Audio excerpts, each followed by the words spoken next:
For the theory of everything, Eddie Redmayne.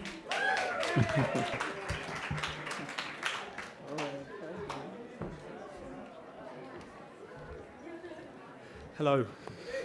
Eddie, congratulations to your right.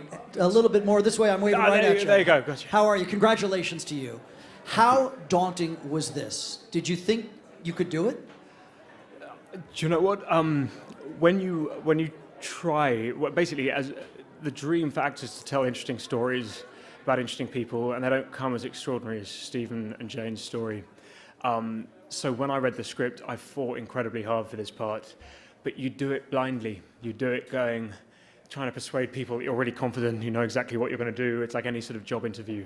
And so when I did get cast and I realized I had persuaded James, our director, that I knew what I was talking about, I then had a moment of elation and then a sort of several months of great trepidation and fear. It was an amazing privilege, but an amazing responsibility as well. So yeah, it was many sleepless nights. But once Stephen and Jane saw the film and were kind about it, then that was an amazing. I had a very good night's sleep that night. Eddie, to your left over here. Hi, congratulations. Thank you.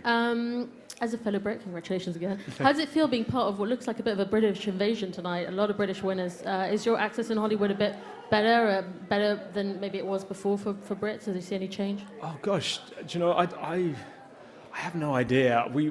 For me, I started up doing theatre in London, and I was really film illiterate, and it's taken. And I just thought, you know, I'd do plays if I was lucky enough to be employed. And gradually, as I started coming over here and being educated by amazing American directors and actors and British actors and directors, it's the whole thing has been a huge education. I remember when we first came over here, we would tend to, the Brits would stick together because LA is such a confusing city when you first arrive.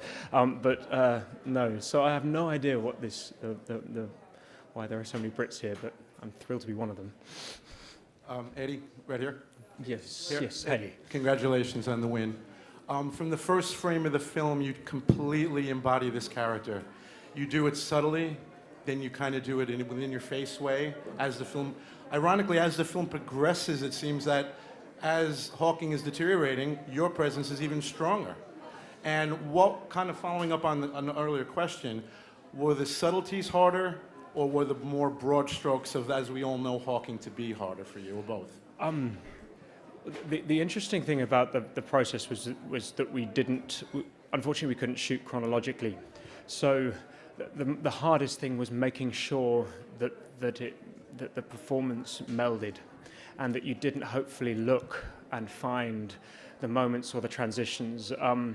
The interesting aspect of it for me was that when you meet Stephen, even though he can move so few muscles, he has all of the facilities that we have of voice, of gesture, of all of those energies are channeled into those few muscles he can move. And for me, the great privilege of this film was being able to do it on film, as in to do it with a camera, being able to see the intricacies and the nuances of every minutiae of your face. Because when you meet Stephen, that's where his charisma lies.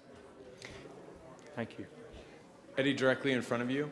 When we talked to the producers, they said they basically had to stalk Stephen's wife to get her approval to get the film made. How important was it to finally have Stephen eventually come on board and be behind the film? And I think he even lends his voice for some of it. How important was that, since you were playing him, for him to be behind the project as well? Well, it was pretty important. I'm one of those people, when I see a film, I believe everything that's on the screen. So when you're putting someone's life, or several people's lives on the screen, there is a responsibility with that. I met Stephen before we started filming, and of course I was looking for his approval, but and he was incredibly generous to me and kind, but he's not the sort of man that's going to go, yeah, just go ahead, I'm thrilled, it's great, go be, I knew that it would involve him seeing the film before he would give his judgment. And when he did, and when he was generous enough to offer us his voice, it was really special, particularly the voice, because I'd been watching all this documentary material and then watching all the dailies, the rushes of the film. And because the makeup department and the costume department had done such a good job at making me resemble Stephen, you began to hope these two things would merge. Of course, that's never going to happen. But when you have Stephen's actual voice for an actor, that's that tiny nudge closer. And so that was wonderful. Last question. Eddie over here. Congratulations on the award. First of all, what did you learn about your craft as an actor when you played Stephen Hawking? What did I learn about my craft as an actor? What did I learn? God, I reckon I learned that you're only as good as the people you play with. And Felicity Jones in this film, Charlie Cox, Maxine Peake, all of us under James's guidance, we would challenge each other. We were fiercely protective of our characters. It was important that an audience left the film going, what would you do in this situation? That there was no judgment on them. So it was really learning to listen to the actors you're playing with. Great, thank you, Eddie. Thank you so much. Thank you.